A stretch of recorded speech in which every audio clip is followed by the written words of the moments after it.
Okay.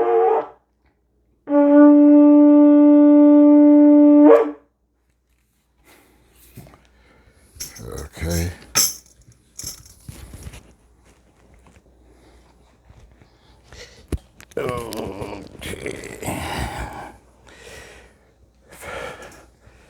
Welcome, welcome, welcome. Welcome to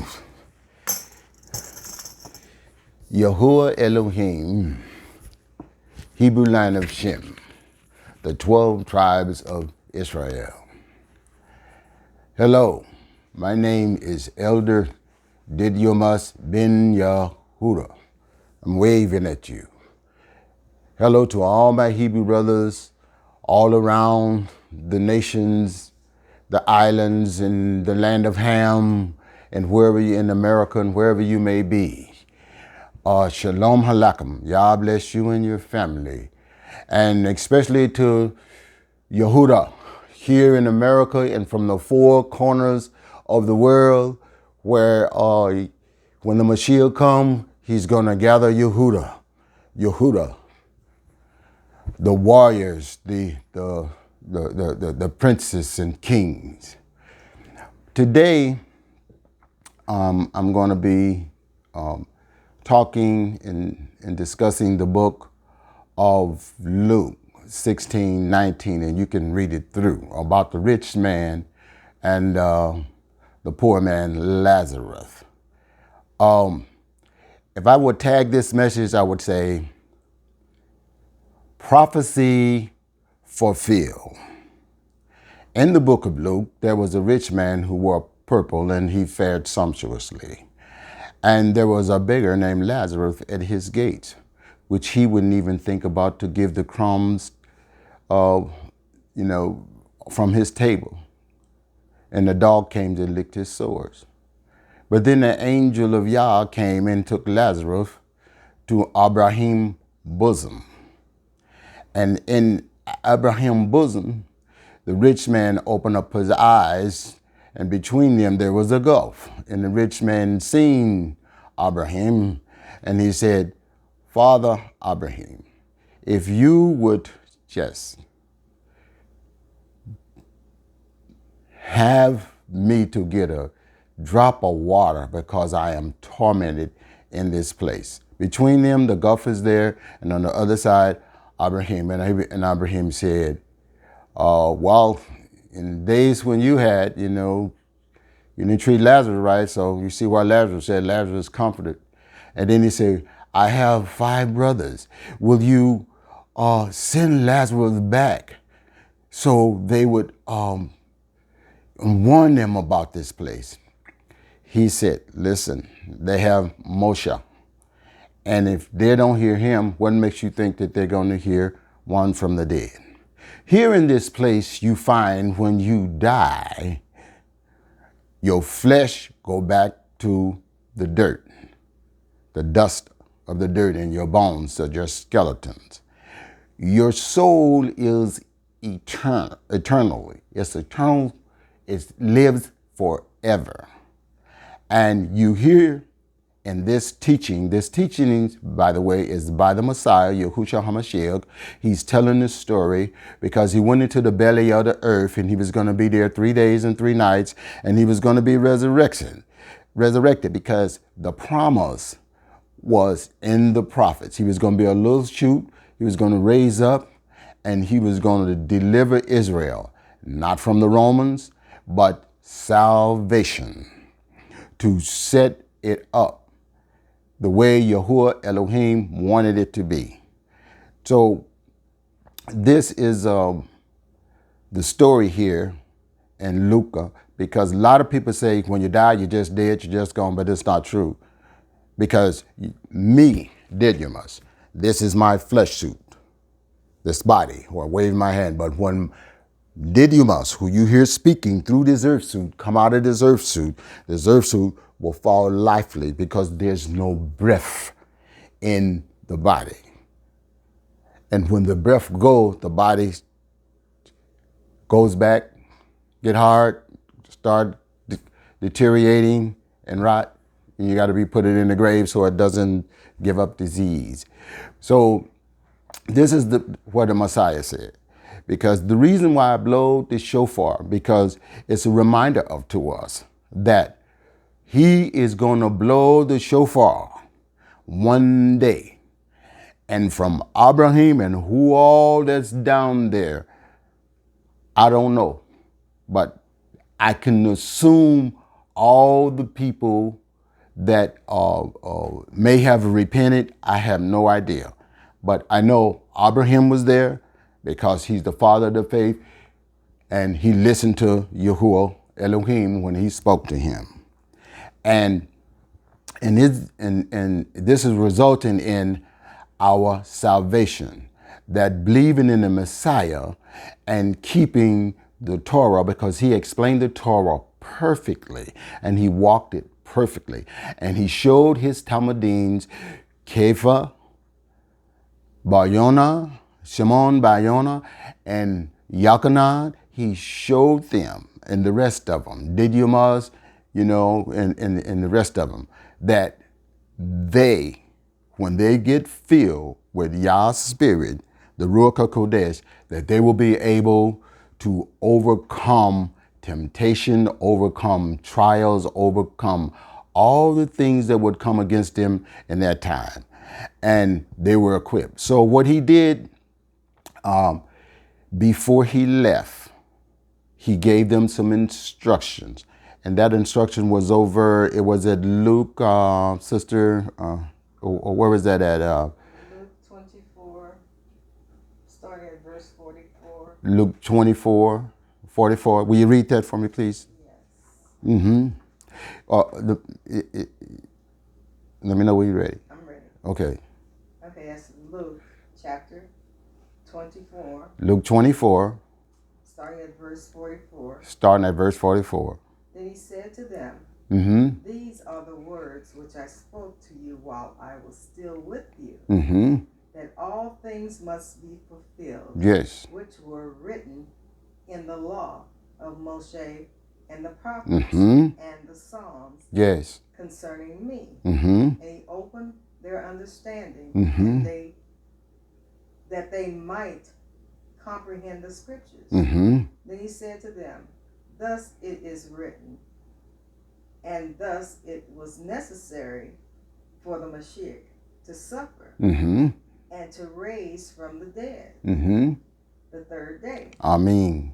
and that repentance and remission of sins should be preached Mm-hmm. in his name Yes. to all nations, beginning at Jerusalem. Mm-hmm. And you are witness to these things. Praise Yah. Behold, I send the promise of my Father Mm-hmm. upon you, Mm-hmm. but tarry in the city of Jerusalem Mm-hmm. until you are endured with power from on high. Yes. Praise Yah. So he died. He was resurrected. He said when he died, he was going to go in the belly of the earth like Jonah was in the belly of the whale. He was talking about in the center of the earth. Right. And so he was there. This is Yahusha, the Mashiach, that is telling this story. And I am persuaded and been persuaded for a long, many, many moons I've been around. You can see my beard is white. And I've been believing what he says because what he say is truth. I only believe what Yah's holy books say, the Bible. And this is where I get my information from. And I was filled with the Ruach, and the Ruach is my instruction. He will guide my footsteps. He will be a light unto my path and a lamp to my life. And that's why, and I'd say this prayer. I pray for Yahusha to come back to Jerusalem and the whole world. Because only Yahusha, when he come back, he will bring shalom. There ain't no shalom over there now. It's chaos. It's chaos in the whole world. And this story about Luke is very important because We have to make a decision in our lives that where do we want to be? Do we want to be on the Mashiach side, or we want to be on the flesh side, the carnal minded, walking in our own ways? Because there's only two places when you die that you're going to go. And this is to Sheol or Hades or whatever you want to call it. And you see this rich man is suffering. He's thirsting for water. He can see. He can remember leaving Lazarus when Lazarus was in the flesh above the earth. But now he can't receive mercy because he didn't give mercy when he was on above the earth.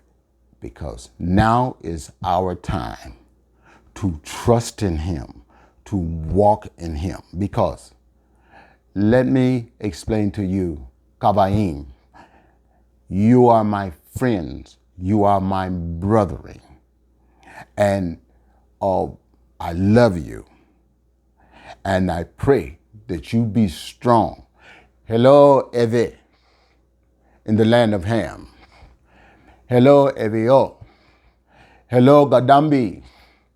Hello, Yahud, my tribe in the land of Ham. Hello, my brothers out there.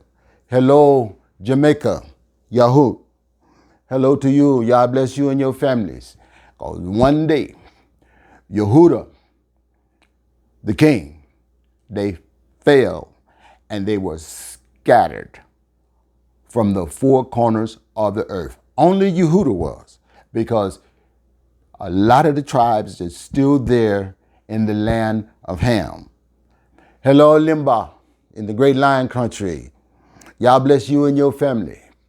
I see that and hear on the news that your people that fled it away and went into churches, they have come back to culture living and have come back to Yah and have received the Mashiach and now are building again and waiting and watching and keeping oil in our lamp for the Mashiach to come. We don't know when, we don't know the day, we don't know the hour, but we can be ready.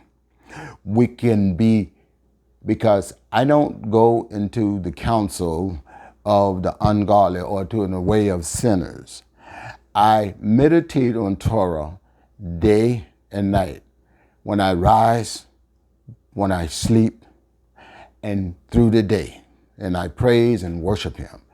And because I'm a tree planted by the water. Water represents life. Without water, you cannot survive. Without food, you cannot survive. And Yah has blessed us with all kind of stuff. There's a story over in the Kings of Samuel, I think it's the second book, that this man named Bethlehem, he was a Yehudite, and he was skilled, and Yah put his spirit on him. And then Aholiab, which was Dan. These men were builders. Hebrew Israelites are talented. If given the chance in this world, they're talented. They're building because everybody else got building from our ancestors. And we are still building. We are great athletes. We have great minds that look outside the box. We're creative. In the Messiah, Yah has blessed us with these gifts. And they built the first tent of meetings. They was good with gold, silver, iron, cheatham wood, all this stuff, that he blessed them with. But he had wisdom, because wisdom began at the word of Yah's holy book, the Bible. And to believe in him, to have faith in him, and to trust him, and to walk in Torah, in the commandments. And when we do this, we won't lean to the right, or we won't lean to the right or lean to the left, but we'll run that straight and narrow and keep going until we breathe our last breath. This story is very important also because over in this other scripture, which you read, how the Messiah told them before he was descended. He told them, you go back to Jerusalem, and where Yah was going to gather these men on Shavuot. I know this is the last day of the Feast of Unleavened Bread, and then coming up here is harvest time, wheat and barley harvest. This is the time where new life is created. Birds, mammals, men, food, crop, cattle, sheep is birthing because it's the cycle of how it goes around, and it goes around because those that pass, then it's replenished with new life. And this is how the circle of life goes. When we go, our children's children are here to keep going on. And he wanted us to be fruitful and multiply. And so this spring harvest is for growing, for blessings, and then the barley harvest, is the same thing. And then we're going to be leading up to Pentecost. So he told them to go to Jerusalem, and he'd stay there, and they was going to be endured with the Ruach HaKodesh. And you all that have read the story, when Kepha, Bar-Yonah, Simeon, he came out a different man. And Yah set it up, and it's such beautiful. I love Shavuot. It's like it's the birthday when the Ruach really fell, when it dwelled on the inside of us, right? Instead of just, because in the past it came upon men and they done the work, but it wasn't staying there. So this to me is the birthday. It's the beautiful gift that Yahuwah Elohim blessed us with to keep us and to remind us and to guide us into the way of righteousness and holiness. For he said, be ye holy, for I am holy. For we are a holy nation, a royal priesthood, a holy diadem. We are precious. Don't let nobody put down on you, because in Yah's sight, you are beautiful. You are his bride in his sight, because he chose Abraham, Isaac, and Jacob, and he changed his name to Israel, and he loved them. Even when they messed up, the Messiah was going to fulfill all the prophecies. He's going to come back.